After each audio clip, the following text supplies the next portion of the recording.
Hello, welcome once again to Stuff and Things, where I like to talk about stuff and occasionally even things. I'm your good friend Bradley, and I'm very big in Japan. We're going to get to that later. As per usual, we have 1,000 things to talk about on this pleasant Sunday Stuff and Things.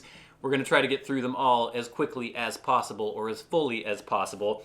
I would like to give a big thank you to the patrons that we have developed on Patreon.com. It's been basically a year since I first started that Patreon. We're going to get into something kind of personal that I'm a little hesitant to talk about, but I figured you guys would understand. We also have a letter from a viewer that I think is pretty insightful, and then we're going to get to the big in Japan thing as well. We don't have a reading from Peter Straub's The Throat this week because, frankly, I forgot the book. It was in my bag, and then I took everything out of my bag because I went and did something else, and then I grabbed my bag without putting all my stuff back in my bag.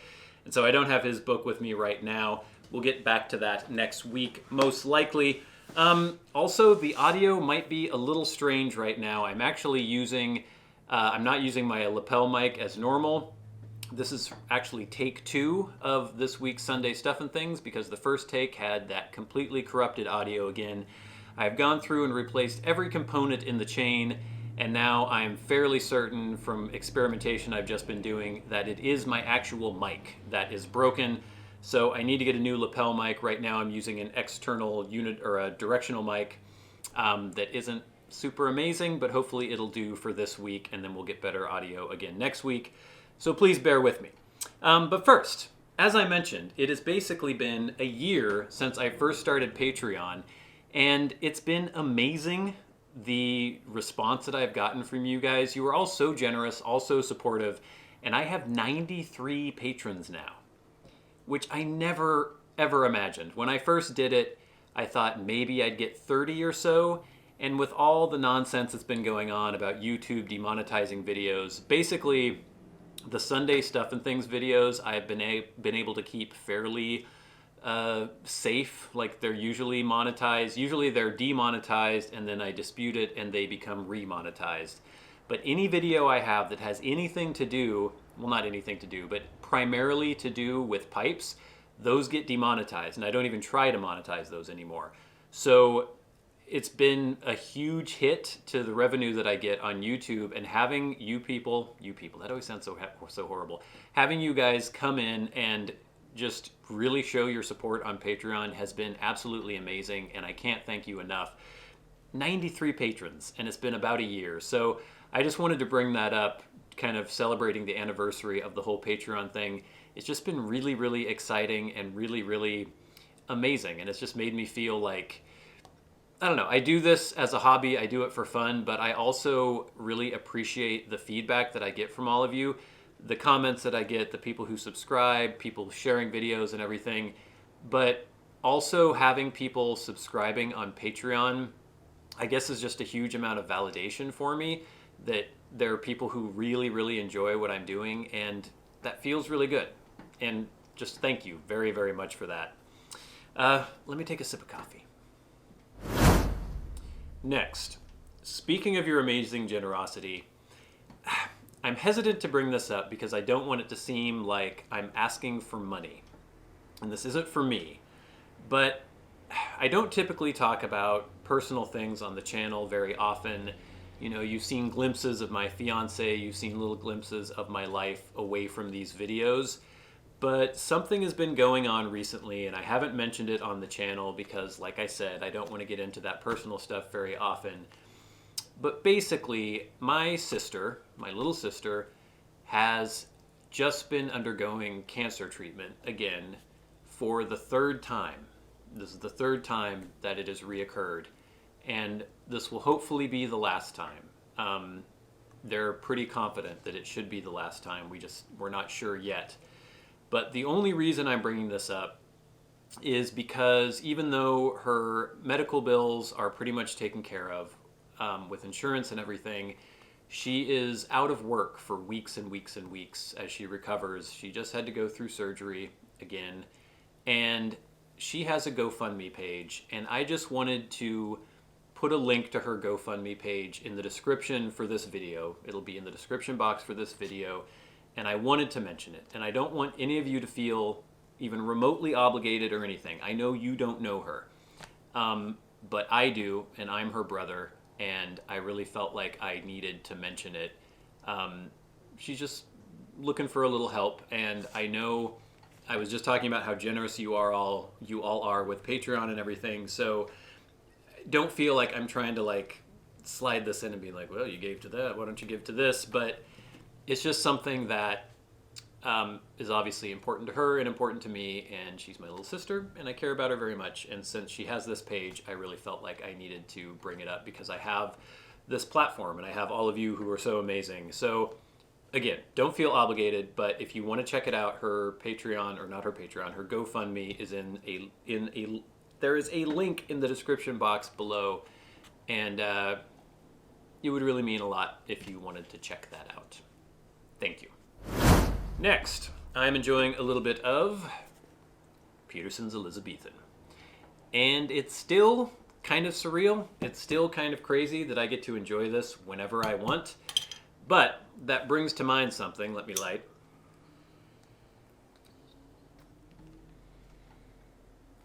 Last week I mentioned how some people were getting back to me, giving me some feedback, saying that they didn't think that these new Peterson versions were exactly the same as the old Dunhill versions, both of which were produced by STG.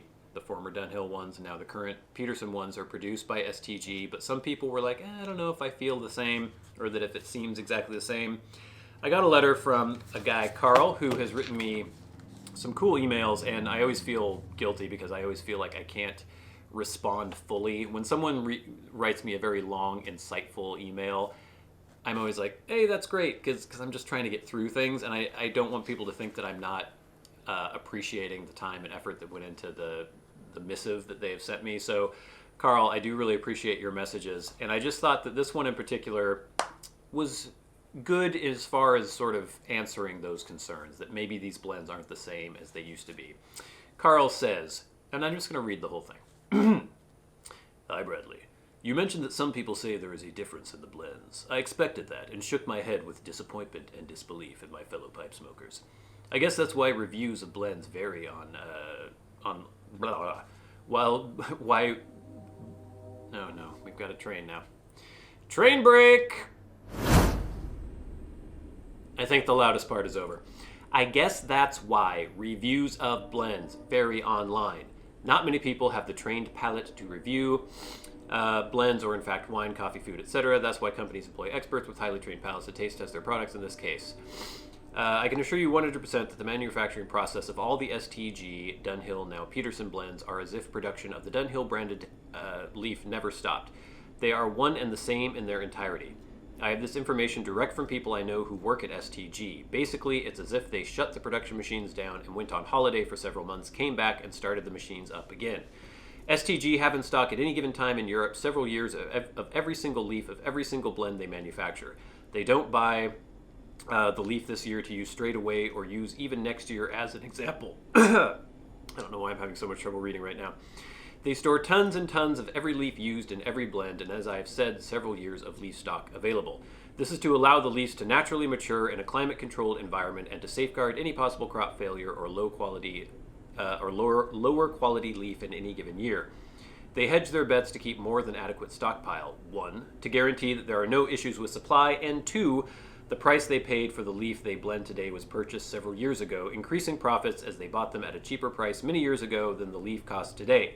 This also ensures crop suppliers can't lever higher prices as they know the large companies have ample stock already. This helps the major manufacturers to control the pricing they pay for the leaf also. They also do this as after blending for eons, they know that it only gets better with age. That's why the premium blends tend to cost more due to the fact that they invest in maturing the leaf. So he goes into some more about Gawith and, I'll read this one paragraph. So, for example, if you look at the Peterson STG packaged Old Dunhill Blend Nightcap, every single leaf used in the first Peterson production run used the exact same stock of leaf that would have followed the very last Dunhill production run. The very men and women that processed the last Dunhill production run did that at the Orlick factory using Orlick machinery. They are doing the exact same now at the same facility using the same stock leaf. And I tend to agree with Carl here. Everything I've heard, and it totally stands to reason that it's the same leaf, It's the same production line. It's the same people making these blends. And so even though maybe year after year or over a long enough period, if you take the Murray's, or not the Murray's, but the SDG produced Dunhill blends from like 2008 and then tried one in 2010, there might be some variation just because crops are going to have some variation year after year. But they, as Carl was saying, they do try to put away enough that they can have a lot of consistency throughout their line and throughout the years. And that's basically what you're seeing now. This is the same stuff. If there had been no interruption in production and it had just continued on as Dunhill, we'd be getting the exact same blends. We're still getting those exact same blends. They may change a bit over time, but it's basically as if these are the same Dunhill blends, and they really are. And that's what I've been tasting, and I think that's what most people have been tasting as well. And that is what I am extremely grateful for, extremely thankful for the week after Thanksgiving, or the weekend after Thanksgiving. So thanks, Carl, for that message. It was quite insightful, and I'm appreciative of the fact that you allowed me to share it on the Sunday Stuff and Things. And now, for a rather fun part of the show. I keep thinking I have a cord on me, but I don't. I don't have a mic on me right now. Yeah. The Sunday Stuff and Things, or just Stuff and Things in general, the Stuff and Things channel has a lot of international viewers. And I think it's really cool that people from all over the world can watch this. They can share the love of maybe pipes, of different pipe blends, fountain pens, notebooks, anything that I've been talking about on this channel for years and years and years. It's really cool that people from all over the world can see it. And I know that we're popular in some other countries, so popular, in fact, that we've been featured on a network television program in Japan. And let me show you a small clip from this show right now. 第12位はトラベラーズノートというノート。インスタグラムや The product which I will be reviewing is this. YouTube The な very ど first thing I have. SNS を使って自慢のノートを紹介する方も。トラベラーズノートって全く初耳ですからね。でも全然知らなかった。こんな世界で流行ってる、ね、知らなかったね。私もタイムトラベラーなんですけど。もっとすごいよじゃあ。何してんの？知らなかった。ここで何してんのじゃあ。There you go. What do you think? Pretty impressive, huh? Basically, it's exactly what I thought it was going to be. I received an email, I think it was a week or so ago, maybe 2 weeks ago, from a very polite man named Shihashi-san? I think it was Shihashi-san. And he told me that he basically was asking my permission if he could use a clip from one of my YouTube videos on this show. The show is called, see if we can get this right. 世界が驚いた日本すごいですね観察団. It's a very long title, and from near as I can tell, it means something like foreigners impressed by Japan or in awe of Japan! Exclamation point. That's amazing! Double exclamation point. And then like the investigation team or the investigation crew, something like that. So it's basically a show in which it's sort of supposed to be celebrating Japanese culture and Japanese products. And it used to be, I think, weekly or monthly, and now it's just they have specials every once in a while. And it'll be about foreigners who either come to Japan to experience something very cool and quintessentially Japanese, something that they find very interesting, or like importing things. And so it's this whole show, it was like, I think it was like an hour and a half long, just focusing on different Japanese products, food, and all sorts of different things, and foreigners' reaction to those things. And so one of those things was the Midori Traveler's Notebook, and obviously my review of the Midori is, I think, still by far the most popular video I've ever done on this channel. So they came across it, they wanted to feature it. I'm just very pleased. Like, I was imagining a lot of these Japanese shows, they'll have a whole panel of people, and then they show a clip, and those people react, and they're very vocal and kind of crazy sometimes.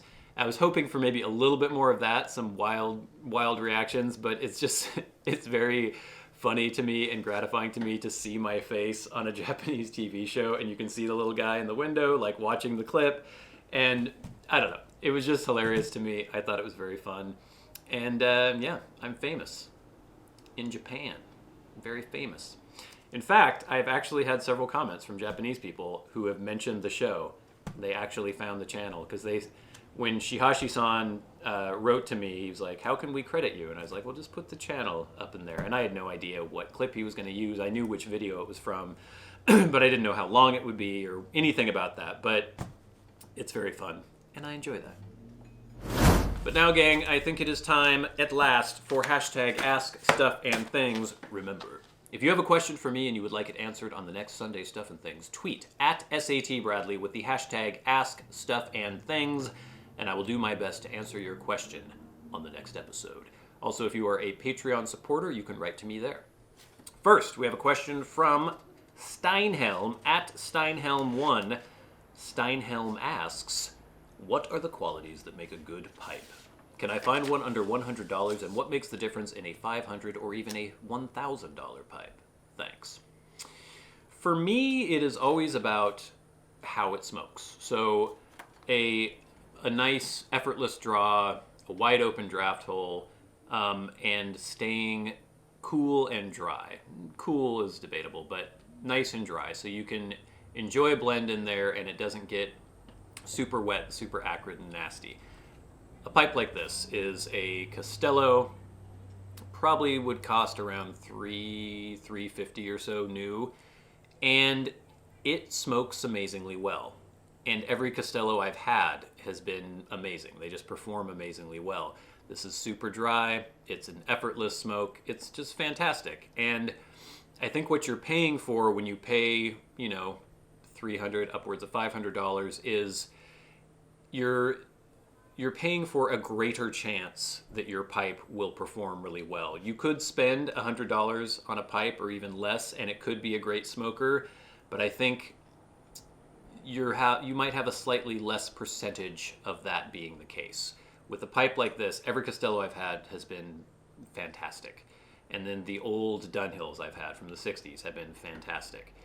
The Ashton I got is great. So the track record has been really good for these more expensive brands. And I think you could get maybe like a bargain price 7LE or Peterson or something like that, some of their lower end lines, and maybe get a really great one. Or you may be likely to maybes in that sentence, you might be more likely to, it might be more of a crapshoot. You might not know that you're going to get the best smoker out there if you're spending that much money. But I still think it's possible that you could. But when you're spending this much money on a pipe, I think your chances just greatly increase. So hopefully that answers your question. Next we have one from Brandon J. Nickel at Brenny36.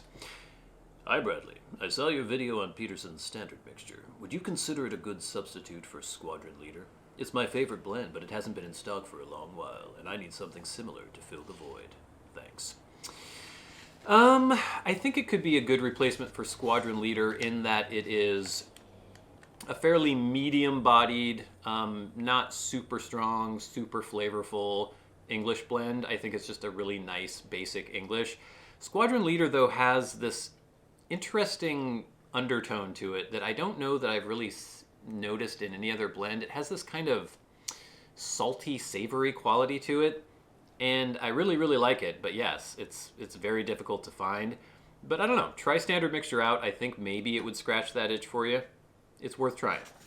Next from Neville Smith at TCTI.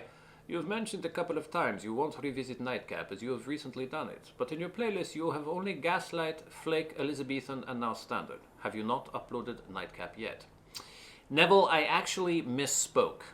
When I did the Revisited for Standard Mixture, I was saying I'm not going to do Nightcap because I've already done it. I was saying that I had done the Dunhill version recently, so I wasn't going to do the Peterson version. I was thinking Nightcap because I had actually had a tin of Nightcap fairly recently.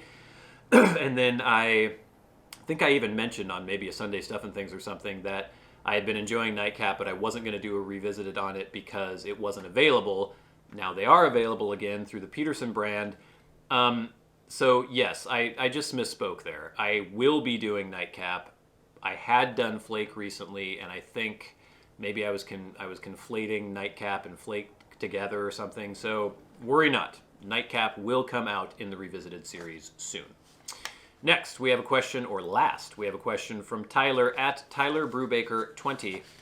Hey Bradley, hope all is well. We know that the beloved goddess Elizabethan has returned from the heavens. STG Warehouse, LOL.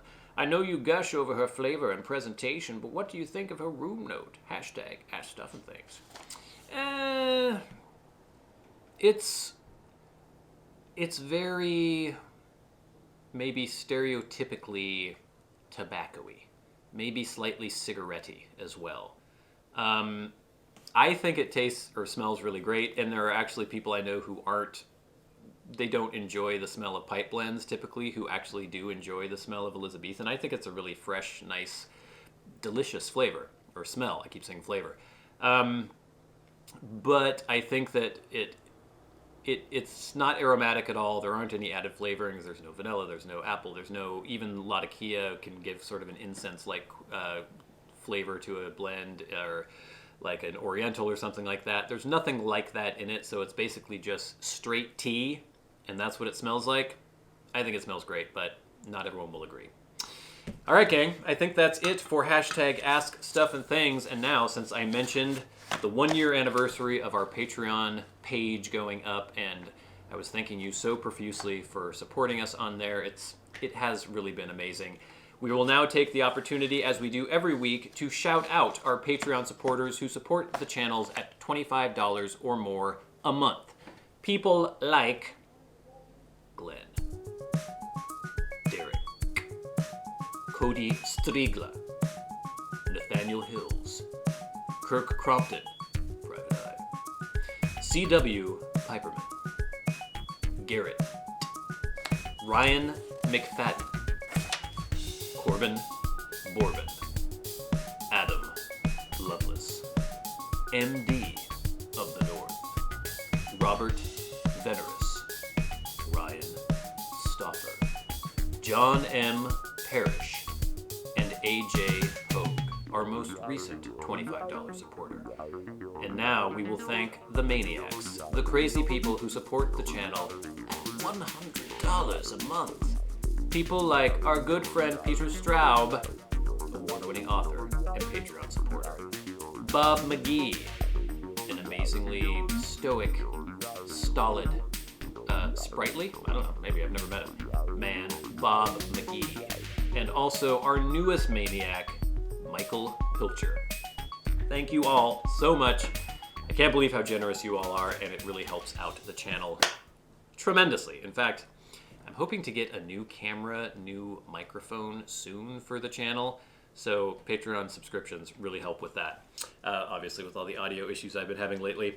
So gang, that's it for this week's Sunday Stuff and Things. Be sure to check out, I didn't even mention, I recorded the review of the Lockbee notebook, and it's called the Field Notebook, and then we have the tool roll, but it could also be a pipe roll, it could be a pen roll, it could be a lot of different things. It's pretty cool. That review will go up this Wednesday. We will also have the conclusion of the Boscombe Valley Mystery, a Sherlock Holmes story, posting this Friday.